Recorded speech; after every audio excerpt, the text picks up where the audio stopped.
What is up, everybody? You're live at the Prodigy is a special episode of Monday Night Memories. We calling this one Monday Night Matchups, and I got this idea sitting around because, as y'all know, I don't do a whole lot of Monday shows anymore.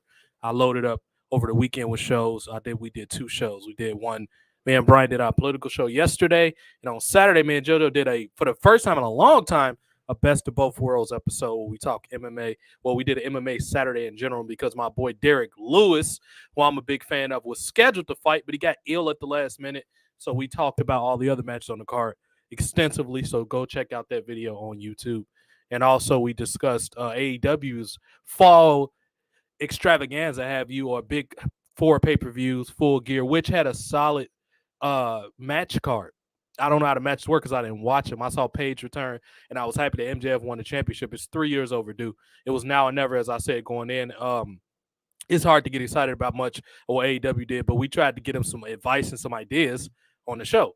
So go check that out. You can find it on YouTube. TJ the Prodigy, you know how we do it.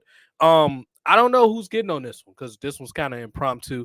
I mentioned to my co-host earlier that we might be doing a show tonight because I thought of this idea. Mainly because I'm like, WWE has a lot of talent.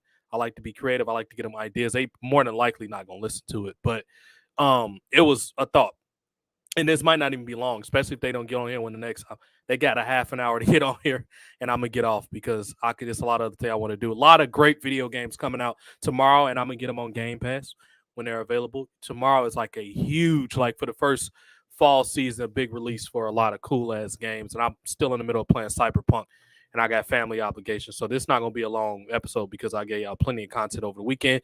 So go check that out. With that said, I put this graphic together with a couple ideas. I honestly don't even care if this video get copyrighted because it's kind of a fun, impromptu type video. And if WWE pull it, so be it. I mean, I'm going to use this almost as a kind of a nostalgia, fan appreciation type thing. But yeah, we're gonna keep building. Haters gonna hate, fans gonna be fans, all that good stuff. So we're gonna continue to build up what we got going on with this thing here. As I tagged this video, what happened this week? I mean, Donald Trump got back on Twitter, Kanye West got back on Twitter. Fucking what's his name's in a hot seat right now. The new owner of Twitter. I don't know if he's the owner. I know he controls it. Elon Musk.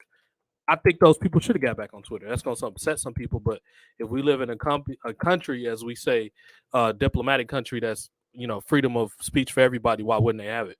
I mean, you could disagree with the people all you want to, but why would they not be on Twitter if this is a free country? Let Alex Jones back on white. And also, we need more entertaining figures on TV. I don't take politics seriously like a lot of people do. I know it's a circus show. It's a bunch of bull crap. It's a bunch of people joking around. It's almost like WWE. It's ironic because I always say it that Donald Trump will be a hell of a WWE superstar because that's how he looks at. He filters his life like a carny guy. His life is almost carny. So he would have been a perfect heel for WWE. And ironically, he did wrestle there once, but I mean full time, like had a whole career as a politician or a pro wrestler. He is a politician. So politician is politics, I should say, is theater to me. I don't take that bullshit serious. So I always speak about it from a tongue-in-cheek perspective, kind of sarcasm, kind of snarky, because I mean that's what it is. It's bullshit to me. So we tagging this up here. As I said, they got about 30 fucking minutes to get on here. I want to get to this first thing I got here. This first picture with Booker T, Malik Blade, and I forget how to pronounce this kid's name. Idris Anufe, Nigerian cat. I think that these guys could be like a modern day Harlem Heat. And a lot of people get upset. Oh, you always let them be their own people. Everybody's inspired and motivated by somebody. Actors, entertainers, athletes, you name it. Everybody was inspired. Writers, philosophers, politicians, whoever, all walks of life. You were inspired by somebody, so I don't see why it's an issue that Harlem Heat. And not only that, why would you not want to be a good, successful person? Harlem Heat was a good, successful act. Why would you not follow in their footsteps? You're gonna be another person and just do spots that nobody's gonna remember. AEW, and it's just something that really, I think, screwed them over, so to speak, this past weekend. The show was just too fucking long. We're in the era of TikTok and Snapchat. Keep y'all shit short. And obviously, at some point or another, they missed the memo because they haven't figured that out yet. You cannot have 13 matches on a Saturday night when people probably have plans. You just can't. You probably can get away with that on like a weekday, like if you start the show early as fuck, and 4 of those matches are like kind of fun with different gimmicks. But then at that point, when you get to the main card, everybody's going to be burned out. And Jim Ross got in trouble for saying this. And I'm not a big fan of Jim Ross these days because he comes off as kind of disingenuous. He comes off as just the old guy just stealing money from the wrestling company. And hey, I'm not mad at anybody for getting their money, but it's just like, to me, you got to have like a backbone. Like, it's just, you can't be disingenuous your whole life. Jim Ross comes off, and then also he's just a snarky asshole these days. So, and I get some fans are annoying, but you got to ask questions. You're going to be asked the same questions multiple times. You got to be a professional, dude. I get that you have Bell's palsy and all this bullshit, but that don't give you an excuse to be an asshole to people. And JR these days is just kind of a dick, so I don't really like him. However, AEW's dumb for putting to one of the most recognizable talents that they have. And I'm sure they're going to try to spin it. Oh, we're just trying to get some eyes on a Rampage. How about y'all start with having some good matches that people actually want to see? And then that's how you'll get eyes on Dynamite, which is a Friday show, which everybody know a Friday TV show is the death slot. Nope. Nothing interesting ever really happens on Friday, or no progressive storylines because adults go out. So TV writers, script writers, TV executives, they're smart enough to not put any, game changing storylines on Fridays if they have a Friday show. Friday is a good movie release night, but it's not a good TV show because people are out. People are going to have drinks. They're out with friends. They might have other family, non-alcoholic or club related plans if you're not into the nightlife. So it's just never a good idea to put good content on Fridays. But wrestling is so irrelevant, and a lot of it is their own doing. It's self-inflicted that it's really no incentive to care about wrestling even on Mondays, let alone Friday or a fucking weekend. Nobody cares, and it makes me think like, oh, I should be slapping myself. Why are you talking about the type thing? You know what I mean? Ha. So I'm sorry, I'm trying to multitask here because I'm trying to tag everybody so they can say, oh, you didn't. So they can't say I didn't tag them when I went online because I did.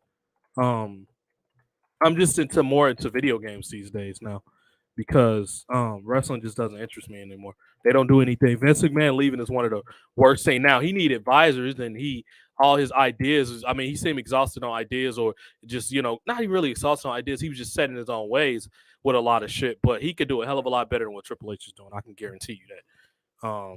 Make sure I'm tagging everybody. Only. Still can't believe I got fans with names only slightly intoxicated. That is beyond hilarious to me. Billy Bob, Ambrose. Who else? Who am I missing? Do we got Angel? Yeah, we do got DJ Angel. We got him. We got him. We got who else? To my boy Tony.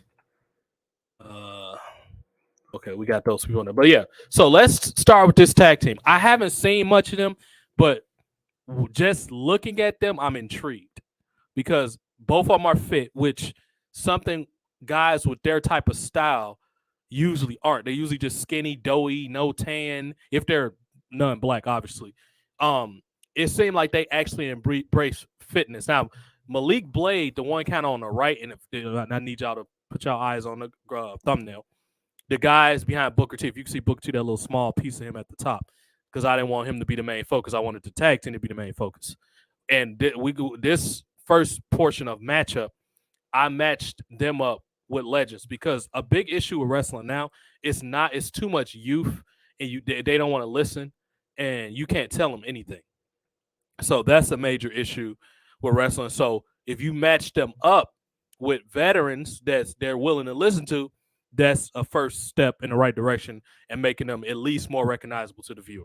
So that's the first thing that you need to do. So these two guys, Malik Blade, the taller, lanky one on the right, is not as muscular as the one on the left. Obviously, the no fail, I have it here who says his name, Idris. But they both are like you could tell they work out. They both hit the gym. It's obvious. And I'm gonna show this. Like I said, I don't care if this get copyrighted. This is kind of more of a fun video. If it get copyrighted, get copyrighted. But I'm gonna show you some of their chemistry. They're in a scene which I didn't know what happened because I don't watch NXT on a week-to-week basis with Toxic Attraction, and I thought this was they showed some chops, man. They actually didn't look goofy. and they actually look like they belong. They came off specifically. Malik Blade came off as a nerd with the sweater and all that. I'm pretty sure it's gonna get copyrighted. Toxic Attraction. Oh my gosh. So let's see. It's a classic, but you know what? You guys have some real potential. Like they got Must the he actually got the nerdy face down packed pretty good. Bye. And I think one of them The touched his shirt chest. on. JC did. She touched his chest, and he was like, "I'm never going to watch this sweater." And he even got the nerdy voice down pat. Let me take that down because it's probably been 15 seconds. But yeah, they actually came off is quite interesting. And from the clips that I've seen of their offense, they look good. They look really good in the ring. No wasted motion from what I've seen. And I think somebody like Booker T would really accentuate what they already know. You know, let me see if I can find some of their highlights real quick. From what I've seen, they look good. They look like a mini Harlem Heat or something like that. Which I mean, when you're compared to a company like Harlem Heat, I mean, let's see. Let me see if I can get towards the end of this. Okay, boom. Malik Blaze, very, very athletic from what I've seen. Very athletic kid. Let's see, share screen. Boom. Let's see what we got them doing right here. Boom. That even looked like a Booker T move he just did right there. That looks totally like something that Booker T would do. He's firing up. Boom. Nice. I just saw Booker T even doing commentary on Blade is going up top. Let's see Blade is going up. I just saw something very, very unique out of this kid. Blade is going up top. Yeah, Booker T even calling the action. Boom. He dove out the ring on him. Look at that. Yeah, these kids got good offense. Let's see what the other one do. Boom. He hit him. Boom. They seem like they're in tandem. He kicked out of the move. Okay, boom. As you can see, they got some pretty good offense. So this is one of those teams that you really can do a whole lot with. And I think Booker will be the perfect person to put with this tag team. So let's push forward. And then I might be on this one a little while just for the simple fact that it's kind of a interesting concept. So as you can see in the bottom left of the thumbnail, I have Raven, Darby Allin, and Cora Jade. What do all of them have in common? They have very interesting counterculture type characters. Raven, of course, the innovator of this, as far as modern wrestling goes, that people remember in the 90s, where he took Tommy Dreamer, who was the jock. It was a great storyline. He was the jock with the cute girlfriend. Raven was the dark, jealous ex-boyfriend, or he wanted to date Beulah, and he manipulated her. But I think they said drugs and shit like that. And then something at one point, a baby was involved. It's not his, it's Tommy. Then Raven snapped and choked her. It was a good storyline. It was the jock versus the outcast. You can write a better storyline. And this was Tommy Dreamer when he wore the goofy suspenders and all that. But Beulah was involved. And then later on, Raven got Kimono Wanna Layer, and he kind of brainwashed her to be a part of the Ravens flock. It was a great storyline. And I encourage you to go back and watch the start. I think it was in 1995. And one of the more interesting things about this was the fact that it literally took Tommy Dreamer like, fucking 3 years to beat him. And he said he never wanted to beat him, which I thought was weird. But, I mean, that showed you obviously he didn't have an ego. But at some point he had to beat him. I think he didn't beat him until and not only did he not beat Raven, I don't think Tommy Dreamer ever won a World's Championship. I don't think he ever won a World's Championship. So that showed you that Tommy Dreamer was kind of a selfless type guy. I mean, some of his antics later I didn't really care for, but he was obviously selfless with that storyline. So I think a guy like Raven, this is another thing that's wrong with wrestling today. They don't hire the right people in creative to write storylines that make sense. They hire people that's already in a bubble that only gonna say, "Oh, I goddamn motherfucker, I like that work rate." Jim Cornette, fucking Gerald Briscoe, with all due respect to him. People like Bruce Pritchard, these people that aren't going to speak up. And Bruce Pritchard generally is creative. I mean, he created some cool stuff. He created the Kane character, the Kane that debuted at what was it, Bad Blood '97. He ripped the cage off. One of the greatest storylines ever in wrestling. He created that. So it's guys there, but everybody is just so happy to be there. And these counterculture people like Raven that can really help them. I think he's with NWA technically, but they probably not really letting them do nothing. Raven's probably over there just collecting a paycheck, honestly. I don't watch enough NWA because they got too many botchy women, And not only that, it's just too hard to fucking find what channel they're on. Like, I'm not going to go out of my way to find, so make it accessible to me. I'm the viewer. It's not supposed to be hard to find your goddamn show. And NWA, I used to watch in 2019 when they had a stacked roster, and it became stupid. And they let these toxic fans take over the show with this it's too many guys using masculine words and all this crap. And I'm like, yep, they're done. They're done. When you start doing that garbage, you're done. And they were clearly done when they started doing that. So, yeah, I think that a guy like Raven could really help out Cora Jade and Darby Allin. Now, Darby Allin is good at what he does, and I'll show you some of his highlights in a second. He's really good at what he does in AEW, but a lot of people just don't know he's there because AEW they have offensive content. And what I mean by offensive is no respectable red-blooded man, let's say, like watches UFC in the NFL, for example. They're going to look at it and like, well, okay, yeah, this dude to skateboard in the paint looks cool. Well, who are these dorky assholes doing these overly choreographed spots? That's what they always run into. Like AEW have always had this issue with that dude. They'll take one step forward and like 5 steps back. They'll do something cool as hell, and then right after that, it'd be goofball bullshit. Like, where somebody tune out. It's almost like when you're having great sex and then your parents walk in the room. Like, clearly, it's not going to be, you know what I mean? That's how like AEW is like a wet blanket after you just had great sex. It's hard to describe, but they get in their way more times than not. But I think somebody like Raven, and I already know people like, oh man, that was a long time ago. They ain't gonna work no more. We're not gonna know what works if you don't fucking try it. First of all, you have to try it before you say it's not gonna work. So he reminds me, Darby, like, and you could make an argument for Jeff Hardy too.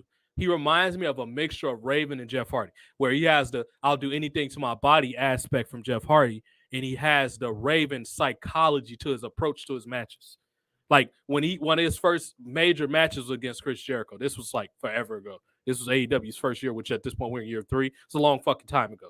So I remember when he allowed Jericho to tape his hands up, and Jericho just beat the piss out of this dude with a chair.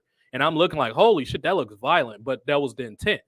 You know what I mean? To get sympathy for Darby, he puts his body on the line where he does these crazy, outlandish things, and you don't have really much of a choice but to respect it for. I mean, you cannot respect it, but if you're being fair, you're gonna respect the guy that put his body on the line. You can tell he's probably heavily inspired by a lot of the modern high fly like Jeff Hardy. I mean, only he'll know if you tell him. And he's always doing like all this crazy shit on Scarred and on MTV. And Darby Allin is crazy to say the least. Let me see if I can find a brief video of Darby Allin that I can't play too long. Obviously, they're copyrighted. Or I'm not so much concerned with them copyrighted as them taking the video down while I'm talking mid-conversation, because they will do that. YouTube would definitely do that. Let's see, Darby Allin. At some moments. Let's see if I can find this, because this kid right now, and then Cora J, she's young. A lot of people, she's not that good. Give it time. She's only like 20-1, dude. I mean, how crazy? I mean, how good do you expect her to be? I'm gonna try not to play his AEW moments because they copyright that stuff. Some of this more indie stuff probably isn't going to get copyrighted because usually those people don't care. Then again, I don't know. I think at times that YouTube make up their own rules, honestly, and what they consider to be taken down, and they got bots that automatic. They got erroneous copyright things. I think he was fighting that boring fuck Ethan Page right here, but that was a crazy package power bomb. So that was one. Let me see how I'm gonna do more of a flying stuff. This motherfucker's crazy, as y'all can see. You just let him throw him into the thing. Is that Brian Cage? That looks like Tony Nese right there. That hit the 450 splash. Darby Allin is crazy. The chances he's taking off ladders and stuff it's just absolutely insane. That was a crazy spot. I see a table was broken. Holy shit, that's Brian Cage throwing this motherfucker, Brian. This dude is crazy. Now, that was good psychology. Like, a big gripe I have with a lot of these wrestlers now is the lack of psychology. That was great psychology. He was looking like, I'm going to wrestle this guy like Brian Cage, who's big as fuck. How could I make whatever offense he does to me look great? How could I do that?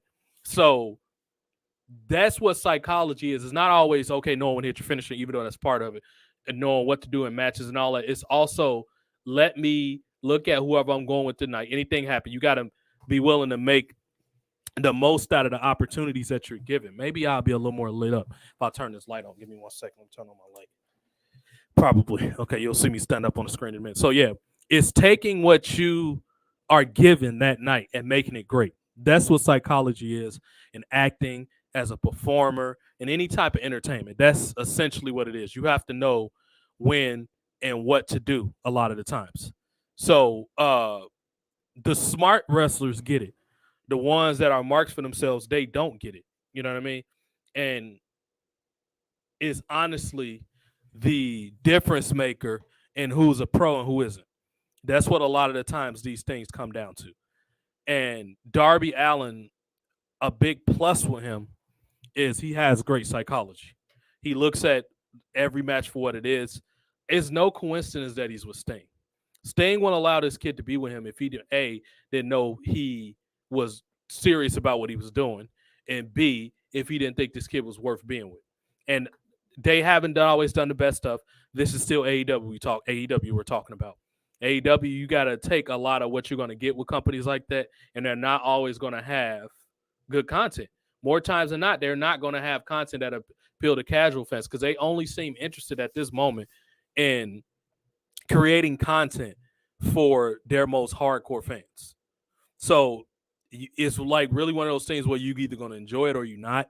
Is that extreme of a polarity? Me personally, they have stuff I like, but a lot of times it's not even worth watching on a highlight video. I'll watch that particular person and go find that video, but I'm not even interested half the time in watching a 25 or 30-minute synopsis of whatever happened on AEW a particular night. It's just not that good to me. It really isn't.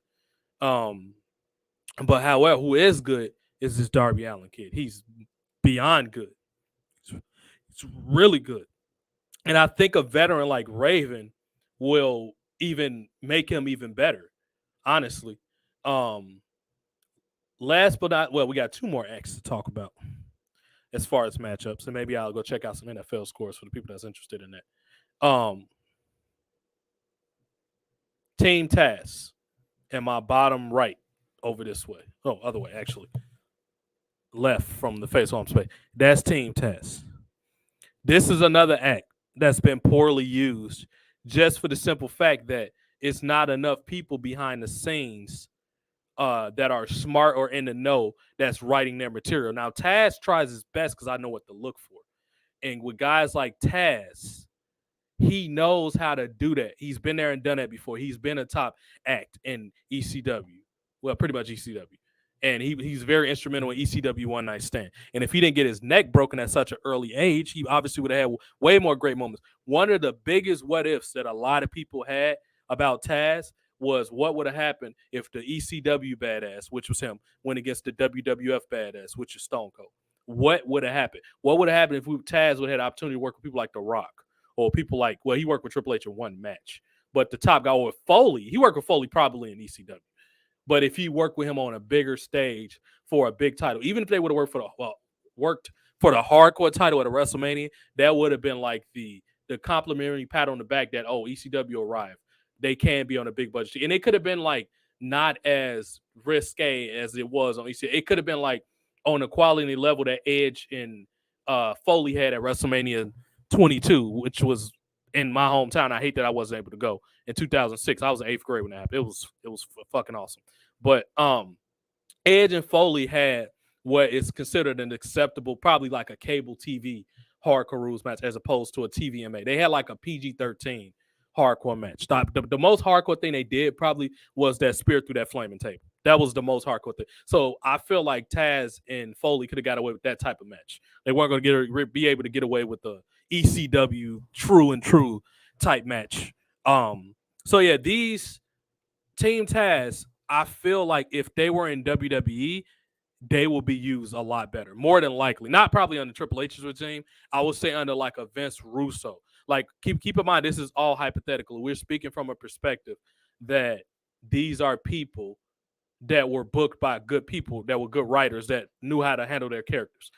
Let's forget about current WWE because they don't even know how to handle their characters that they got going on. Bray Wyatt has been absolutely terrible. I've talked about this on multiple podcasts. He's been absolutely terrible and misused. It's not even worth talking about what he's done. It really isn't. But I feel like Team Taz, all these guys, even the current one, even though I think Brian Cage was more of a complimentary add-on to him, but he has to get out of his own head. He's too much of a mark. He's always trying to cover for his fans in the indies and all this type of stuff. And It's just he has to get smarter in his head before he's able to be a main eventer. And I honestly think that's probably why he didn't work. I think he like blasted Taz, and Taz was like, "What, dude? I'm trying to help you." I think he had this attitude that I don't need Taz. Who is Taz? Like, you don't think you need somebody intelligent like Taz as your manager that has a psychology that know how to tell you, like, "Hey, dude, you don't need to do drop kicks and flips, and you're a big guy that's supposed to throw people." Now, on occasion, when you do a flying spot, it'll mean more because people are like, "Holy fuck, this big motherfucker just flew out the ring." And I think sometimes a lot of these wrestlers get in their own way trying to overthink themselves. They get in their own way, and it hurts them more than help them half the time.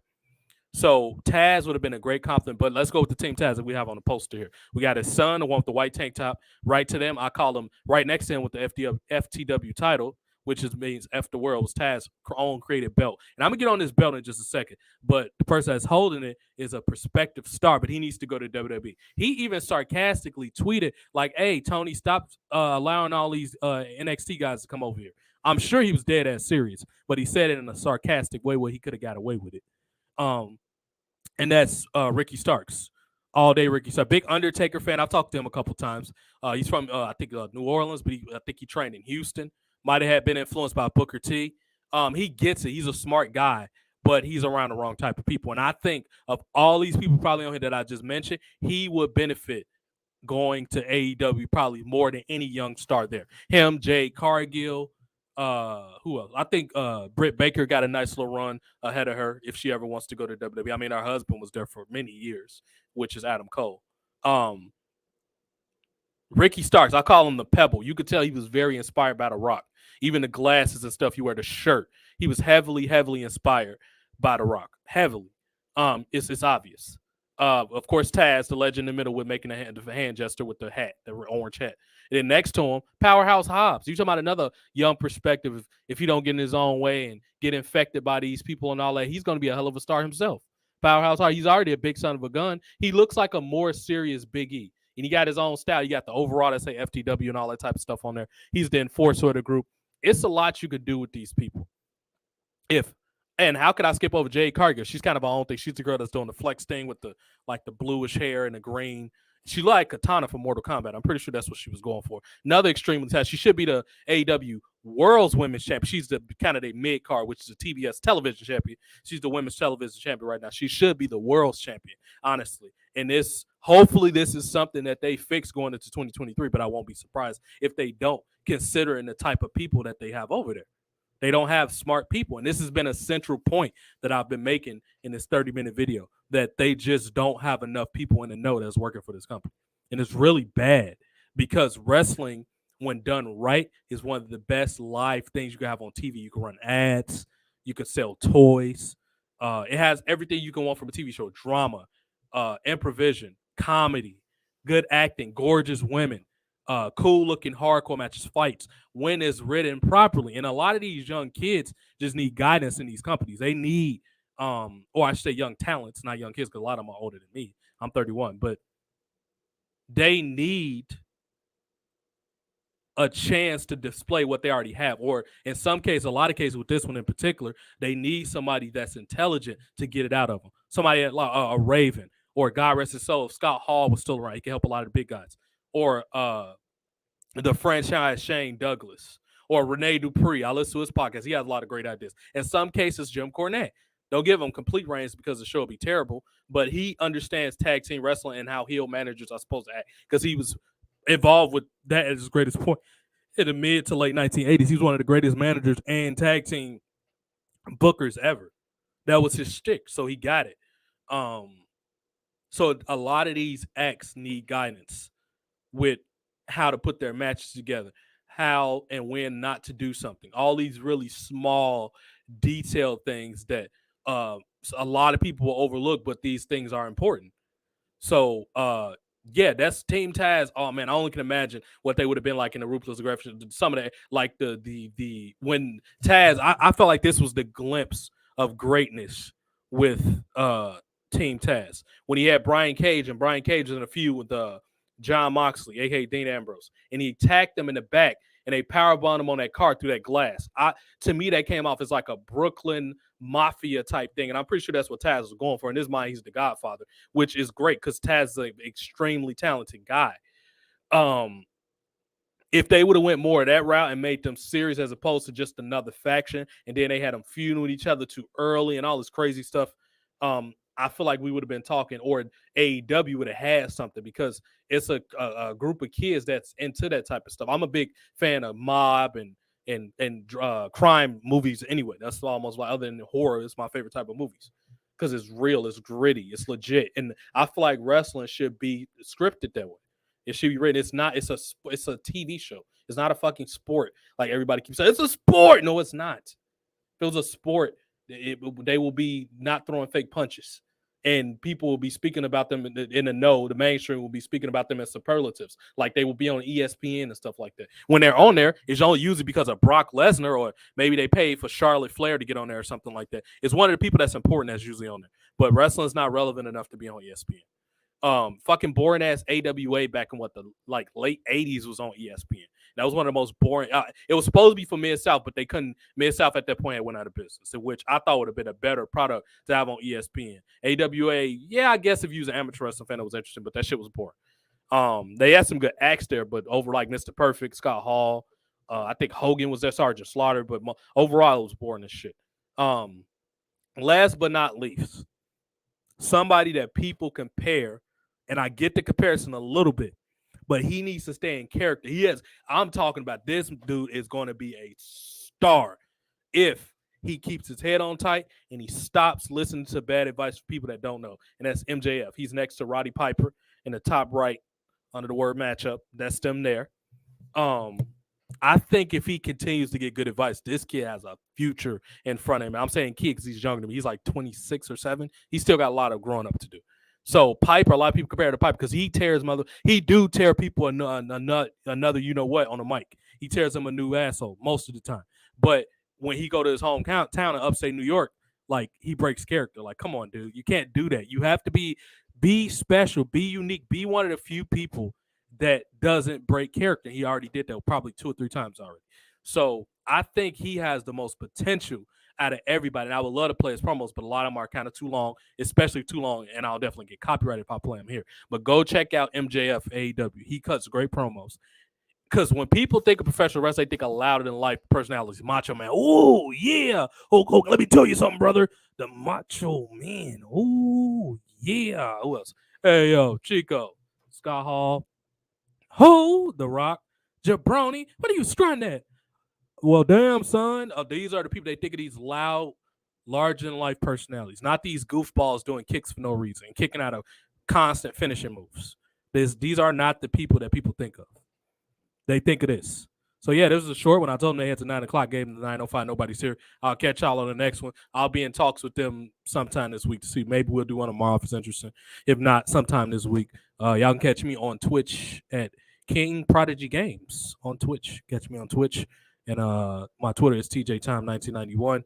And we playing a lot of cool shit. Like I said, it's from the next 2 weeks, all the cool video games are coming out. Callisto Project, the new Need for Speed, which I think is called Unbound. What's the other one called? Evil West. I can't wait for that one. It's a lot of cool shit, but I'm replaying Cyberpunk, which I'm having a great time with that one. So check that out. Got that all on the Twitter. It's TJTime1991. Y'all be great. And all y'all owe me drinks. Jason, JoJo, Brian, and Hold the Butter, man. Later, y'all.